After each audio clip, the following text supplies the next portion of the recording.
Sheep, big thing at the moment.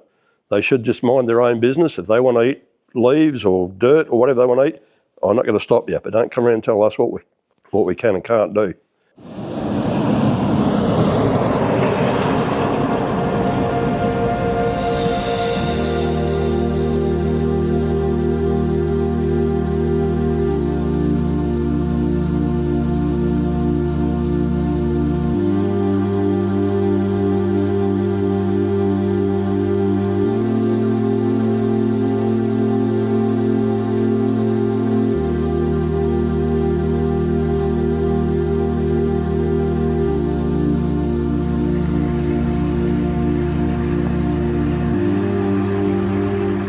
Right, I'm Andy Capelli, farm at South Moorine Rock with my wife Leanne, my son Aaron, my son-in-law Kim and my daughter Sarah.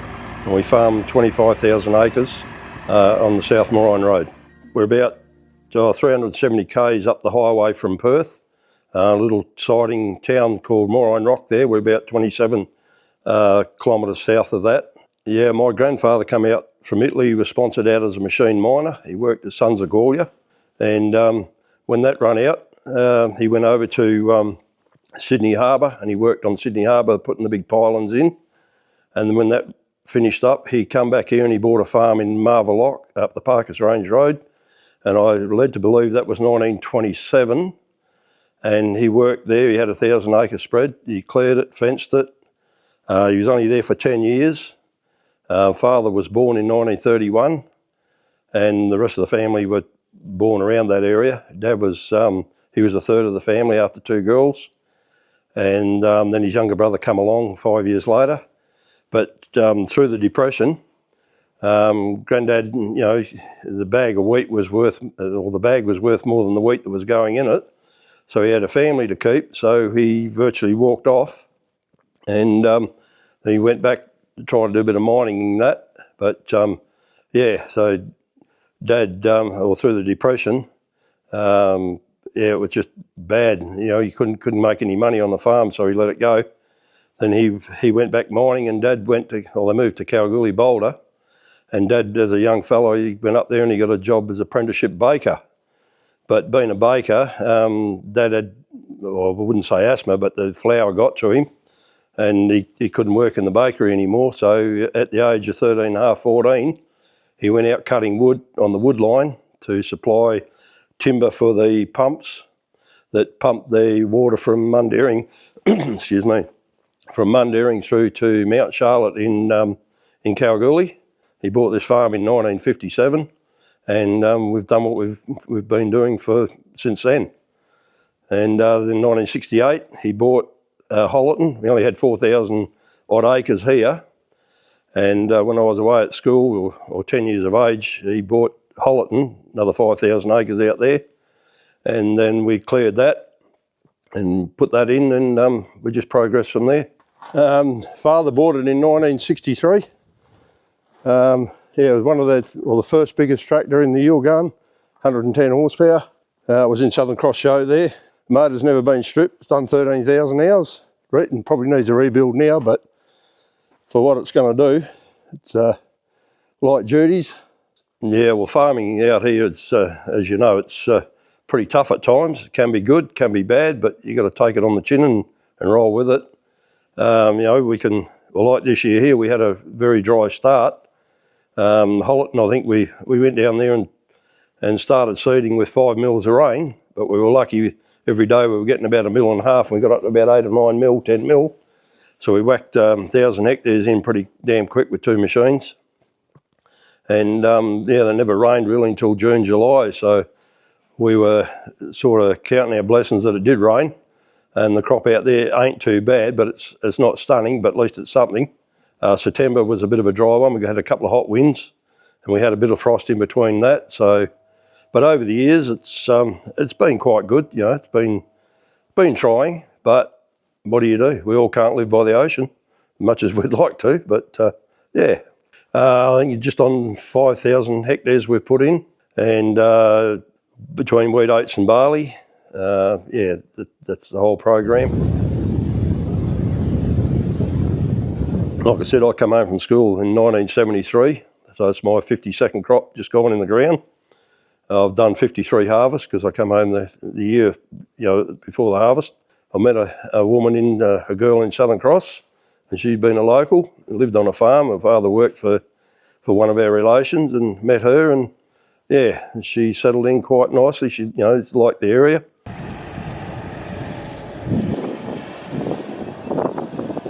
Yeah, just the isolation now. You virtually need a helicopter to go and see your neighbours. We're that far apart, and but yeah, no, it's even like the young bloke's here now.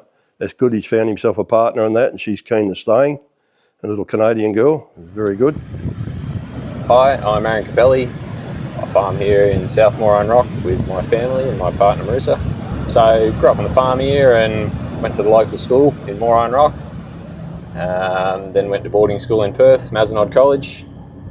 After that, I actually did my apprenticeship with WestTrac down in Perth. So qualified diesel tech. Did a little bit of travelling around after that, and then decided the farm was for me. Come home in 2019 and been here ever since. Learned all my good habits from my father, or bad habits, I suppose you could say. He's the main reason I come home, I suppose. Main reason I wanted to be a mechanic when I first left school, and he's pretty handy on the tools. Between the both of us, we can figure most things out on the farm. We'll bash a few grains out of the heads here, and then we'll get our fancy old school tool and get a reading with that. Grab a few grains out of the head, crush them up in your hand like Dad's doing, blow the husks away, and then we've got to fill this dish here, just the bottom of it. Then you put it in our moisture tester, screw the lid down, press the button, and take a reading for the moisture. Strip down to your fuel resistance. Ooh, she's low, she's ready to go. So we're below 9%, so that's perfect, what we want to do. We should be good to bring the headers up and get stuck into it this afternoon. Yeah, I've done a lot of hours on this one. It probably sent me half deaf because a lot of times the muffler used to blow the roof off it, and you put up with the noise and no earmuffs or blooming earplugs them days. When my father bought the 806 and he was driving it home from the show down the Great Eastern Highway, and not busy like it is today, my mother's cousin, Gino Della Bosca, he was a case rep. He was a farmer at North Bedallen. His family's still out there at the moment. He's passed, of course. He followed the old man down the road and he says, "Hey, Capelli, what are you doing bloody buying an International, when I'm selling case?" So the old man says, "Well, you better order me one." So there you go. He bought 2 tractors in the same year, and that's all original. I have rebuilt the motor. I put about $6 grand into that motor, and it's only done about 100 hours since then. That's on light duty, just a bit of fire harrowing if it need be, or towing a bin around for seconds. I'm Kim Adams. I'm married to Andy's daughter, Sarah. I started here when I was 1 and ended up in Bunbury for 40 odd years, and then come back to the same place I started. So I've just done one big circle. Excavators, bulldozers. So, and I was in my early years working in the abattoirs. Everything I've done in my past has sort of come into fruition here. Everything I've done is very handy on the farm here. Come up here for a fun weekend of shooting one time. Ran into Sarah and started getting more friendly, and that sums that up.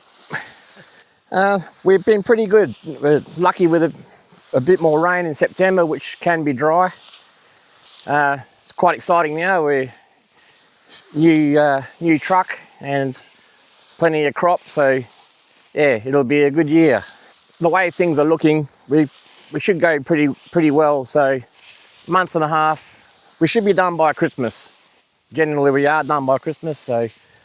But it's the next 2 months are very busy. Keeps you on your toes. So we do have another block. It's about 2,200 hectares. It's about 50 k's south of here, down at Hollerton.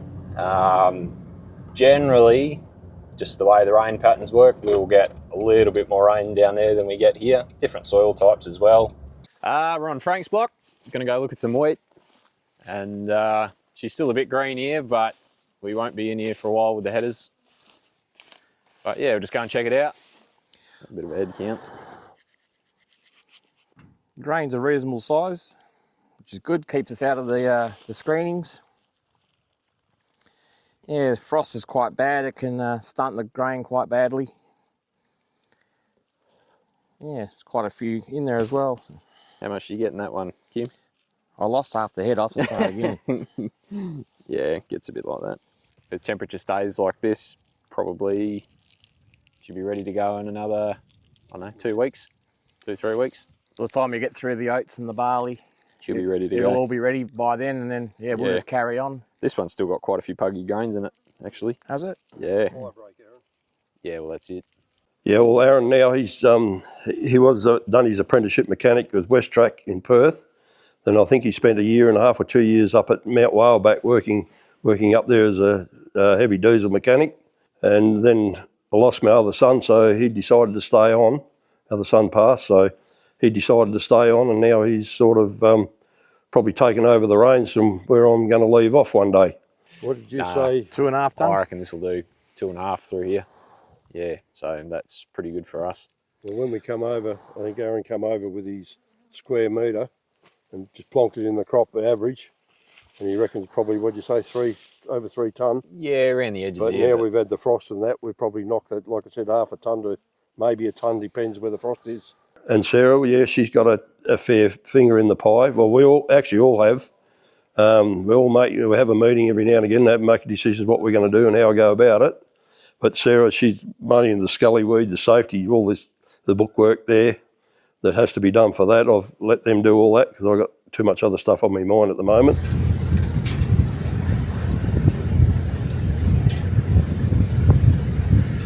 Hi, my name's Sarah Capelli Adams. I'm Andy and Leanne's daughter, and I've lived here on the farm pretty much my whole life. I went to high school. I had to board because there's none around here. So that was in Moorine for 5 years.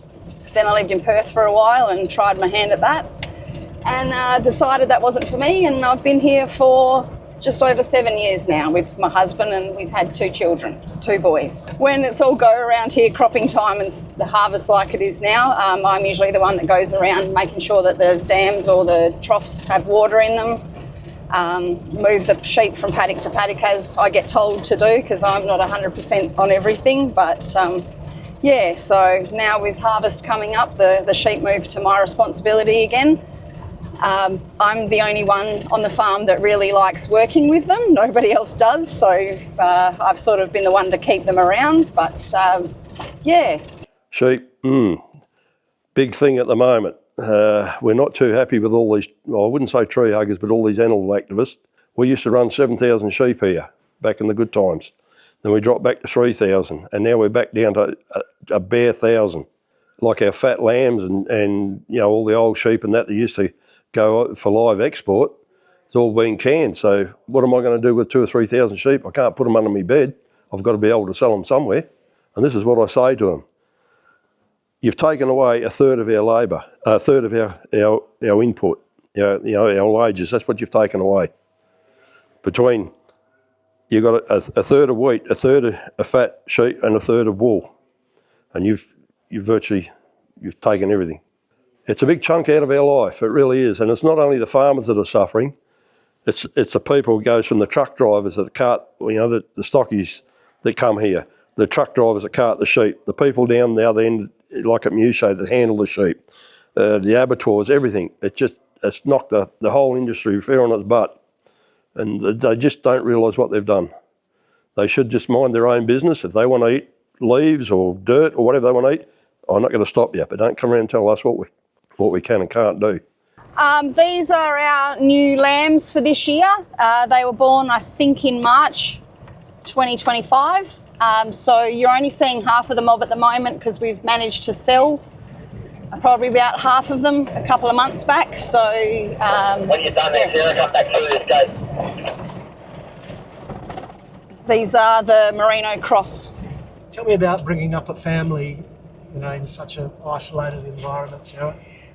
It's great. I really enjoy it. The kids can go outside and they play on the big sand pile that we saw before and the trampoline, and it's really nice being so close to my family as well, having that connection, them being able to go down to Nanny's and Doppy's, we call him, and they get to do that bit. And with Uncle and Auntie Riss, they get to have a really good that family time.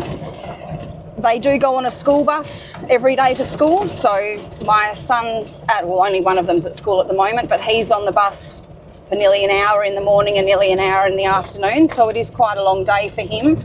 But he also gets that friend time then out of school. It's a bit daunting for some people to think that we have to travel so far to get to school and things like that, but most of the time the kids really enjoy it. Oh, excuse me, this paddock's shocking.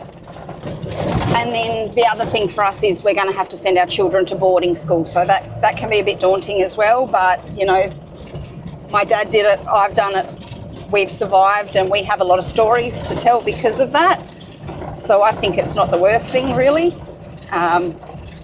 But it's a lot of freedom, you know, kids get to learn about life here. They learn the life cycle, so we raise our lambs at home and then they watch them grow up, and if we're shearing or whatnot, they get to be involved with those practices. They get to be involved in the cropping. They get to be involved with the tractors, the machinery, the motorbikes as well, which is another thing I'm a bit scared of as they get older. But again, we did it as kids and we had a good time. There's a lot of freedom, but you are also bound to your rules and things too of safety and by natural law, I suppose, really. Keeping out of the sun and making sure you got enough water and all those kinds of things.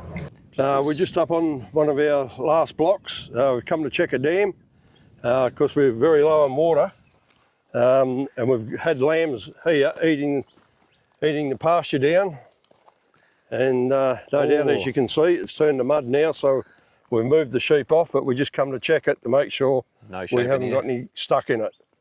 As soon as this dries out, I'll be up here with a loader and hook it out. She's a pretty steep dam, 32,000 cubic metre. When Father made it, I don't know what he was drinking or smoking, but he just went a bit steep. But I think it was to stop the evaporation.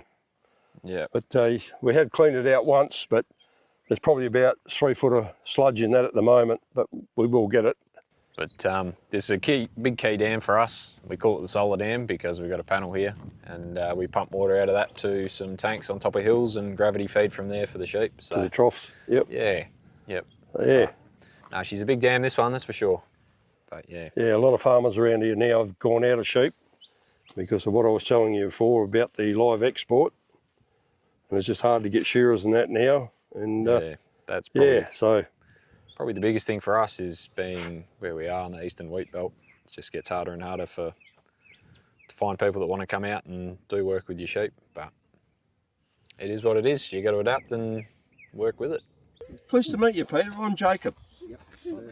And hopefully I'm going to be the next generation farmer. Hey? What do you reckon?